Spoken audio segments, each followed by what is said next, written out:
Je vais passer la parole pour le groupe SRC, Bernadette Laclais. Bien, merci Monsieur le Président. Il est peut-être difficile de prendre la parole devant des députés aussi experts que le sont nos deux rapporteurs ou devant un certain nombre de mes collègues qui ont suivi ces questions depuis longtemps. Je voudrais saluer aussi l'engagement de notre collègue Gérard Bapt sur ce sujet depuis de nombreuses années et qui ne peut pas malheureusement être avec nous cet après-midi, retenu par une autre audition. Au nom de notre groupe, vous remercier, mais je crois que chacun a bien compris dans quelle disposition d'esprit vous aviez travaillé.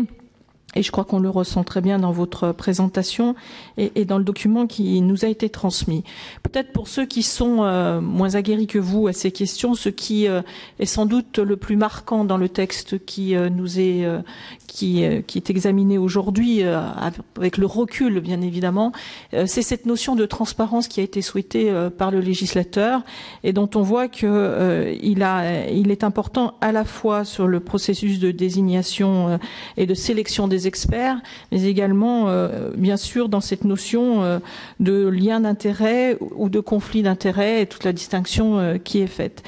Je voudrais juste insister sur un point, c'est que parfois, des experts, il n'y en a pas beaucoup malgré tout, sur un certain nombre de sujets, notamment sur des domaines très limités de connaissances que peuvent y compris avoir ces experts. Et donc, évidemment, le discernement avec lequel ces questions de choix des experts doivent être faits pour tenir compte de la spécificité de chacune, j'allais dire, des maladies ou de chacune des expertises qui doivent être faites.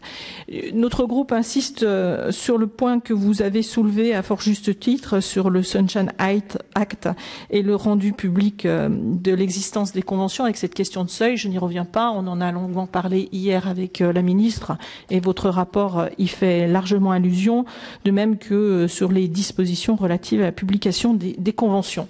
Je voudrais peut-être m'arrêter juste quelques secondes sur l'ANSM et son fonctionnement.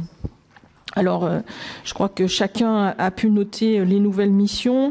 Évidemment, la question des sanctions que vous avez soulevées à fort juste titre, qui doivent être mises en œuvre lorsque cela est nécessaire. Mais sur le fonctionnement même de la NSM, en demandant autant de missions à l'agence, il faut forcément se poser la question des moyens, et notamment non seulement des moyens financiers dont on sait que dans cette période ils sont limités, mais également sur la question des moyens humains. Et c'est l'occasion pour notre groupe, comme cela a été fait hier, de souligner le travail qui a été fait par cette agence au cours de ces derniers mois, avec un certain nombre de crises, comme cela a été rappelé. L'engagement, bien sûr, de toutes les équipes de la NSM et aussi, et je crois qu'il faut le souligner, des personnels particulièrement marqués par un certain nombre de polémiques, de sujets particulièrement douloureux et donc peut-être l'occasion pour nous de rendre hommage aussi à la nécessité d'évolution dont ils ont fait preuve mais qui forcément dans l'organisation a modifié quelque peu les habitudes de travail. Sur la pharmacovigilance, cela a été dit, mais je crois que c'est important d'insister. Il y a le médicament, puis il y a les autres produits, et notamment tout ce qui est relatif aux prothèses, dont on a vu aussi qu'il pouvait y avoir un certain nombre de dysfonctionnements et sur lesquels nous souhaitions également insister. Enfin, et pour ne pas être trop longue, sur la question de la formation et de l'information, comme vous l'avez dit, Madame Le Morton, évidemment, ce qui est attendu, c'est la mise en ligne pour début octobre de la base de données qui sera évidemment une avancée majeure. Sans doute aussi le besoin d'évaluer néanmoins, comme on le fait aujourd'hui pour la loi, ce que cette nouvelle avancée pourra permettre dans les mois qui viennent et peut-être comment on pourra faire aussi améliorer les choses si cela était nécessaire. Et enfin, je voudrais insister sur un point. Vous avez dit, Monsieur Robinet, et je ne conteste pas ce point du tout, mais je me permets simplement d'apporter peut-être un regard qui peut être complémentaire sur la question des visites médicales.